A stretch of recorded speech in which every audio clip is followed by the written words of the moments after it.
Mikel Ramsdale has committed his long-term future to the club. Can we expect Xhaka and Odegaard to follow suit? And is it a good reminder that while it's the end of the season, this is just the start for a young Arsenal team?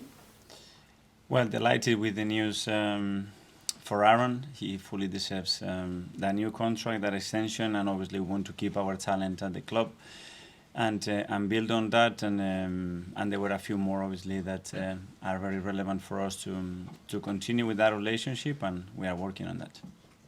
Can you give us an update on Zinchenko and Martinelli, please? They are both out for the rest of the season. So how long will their recovery process take? Any idea? Different.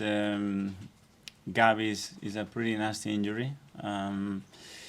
We need to assess in next week how long he will be out for, but he will be at least weeks. And with Alex, it's a calf issue, and he won't be available to play the next few games. What's the reaction been like throughout the squad to the defeat against Brighton? Obviously a very difficult one to swallow, especially the way it happened in the last 25 minutes of the game after a first half where it was very competitive and we should have taken much more advantage of many situations that we had in the game. So it was tough, but at the end we discussed the following days about where we are, what we've done, the remaining 2 games, what the possibilities are there, what is in our hands, what we can deliver, and we want to continue to be at the level that we've been for 10 months. And just looking ahead to the Nottingham Forest match, what do you make of the job that Steve Cooper's done there, and also the fact that the club stuck with him during a difficult time? Brilliant. They made so many changes, and I'm sure he found it very difficult with the amount of signings that they had, but the club stood patient, especially in the way they performed the year before as well, and what they've done in the league and maintaining that belief and that unity around the place. Big credit to him for what he's done with the team.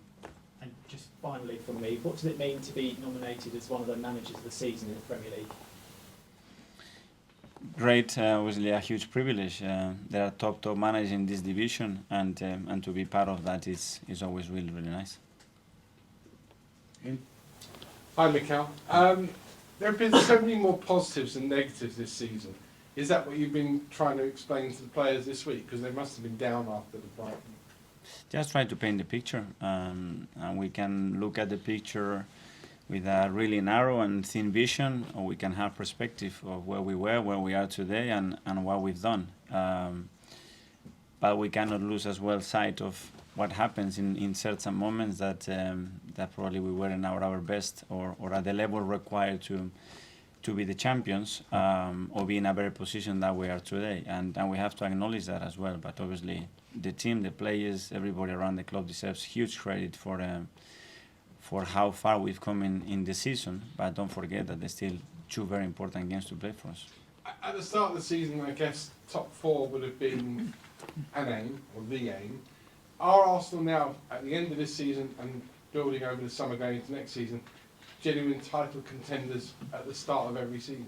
We have shown this season, and we are still there. 2 games to go, we can still be champions against probably the best team in the history of the Premier League for 10 months.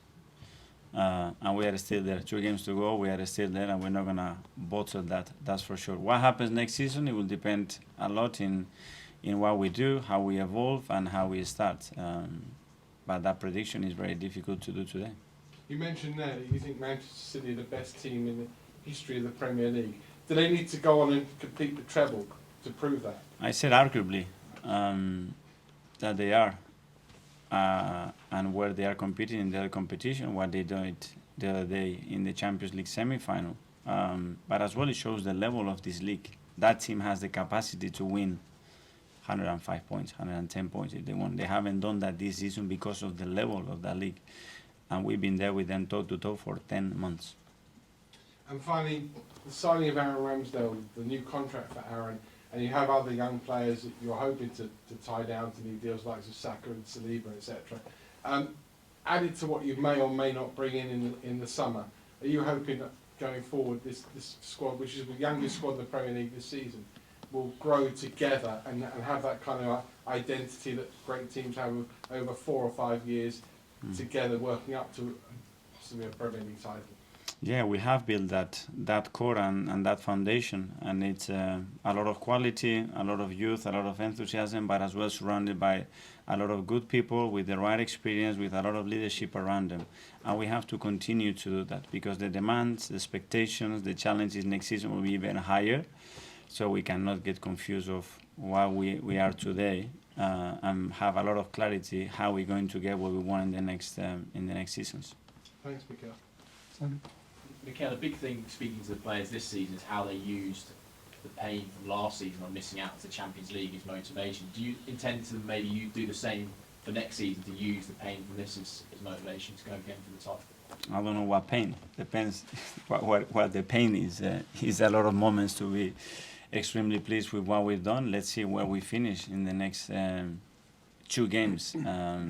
Pain is part of football. When you don't win, when you don't perform at your level, it has to hurt, and it has to hurt the right way, and you have to use that pain to become better and to find answers and solutions to things that can make you win more. And this is what we are trying to do every single day. And the recruitment's been so good over the past few years, but how much harder will it be when you're now shopping in that market for a team that's trying to win the title? When you get closer to the top, then the margins are smaller, and what it makes you win or lose, it's minimal and it changes. It's a penalty that goes in or out, and then the season changes in that moment. Having 3-4 injuries or having a full squad in the key moments defines the season. So what we have ahead of us the next summer is extremely important, and we have to absolutely nail it. And can I ask about Granit? There's a lot of reports, speculation about his future. Given everything he's been through at this club for 7 years, how important is that there's clarity before that last game at Wolves, so people know that if he's here or not, and they can give him the send-off that he probably deserves? The clarity is there. He's a player that has played, I think, every minute since I've been the manager. He's an incredible respected figure at the club. He has a great story around him with what he has achieved at the club in going through very tough moments, and is a key and very important part of us. And whatever happens is something that we'll discuss, certainly not now. Hi, Mikel. You've spoken before about the extra demands that being in the Champions League next season will place on your team. Do you think, as it stands, your squad is capable of competing both at the top level of the Premier League and also competing in the way you said that they have to compete for the Champions League, or do you think you need to add more depth?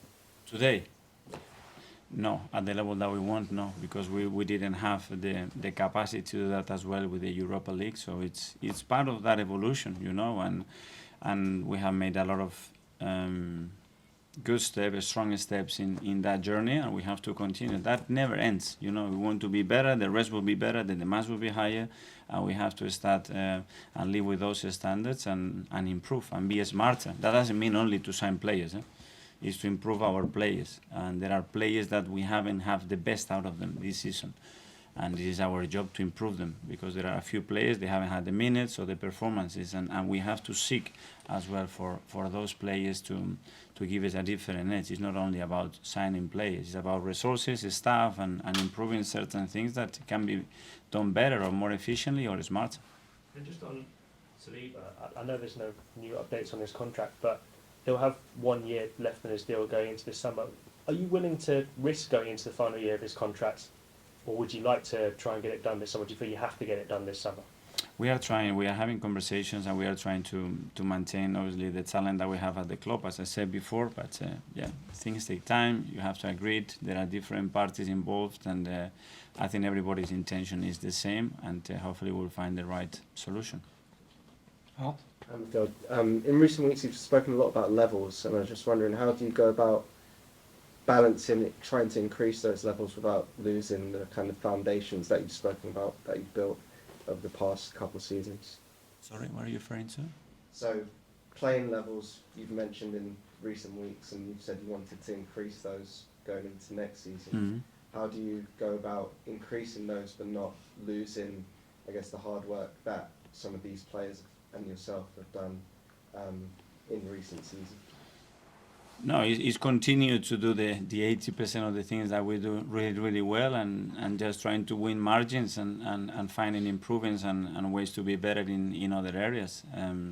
Whether it is improving players, whether it is improving processes, improving with recruitment. Obviously, we have certain margins there that for sure are very important for us to get to another level.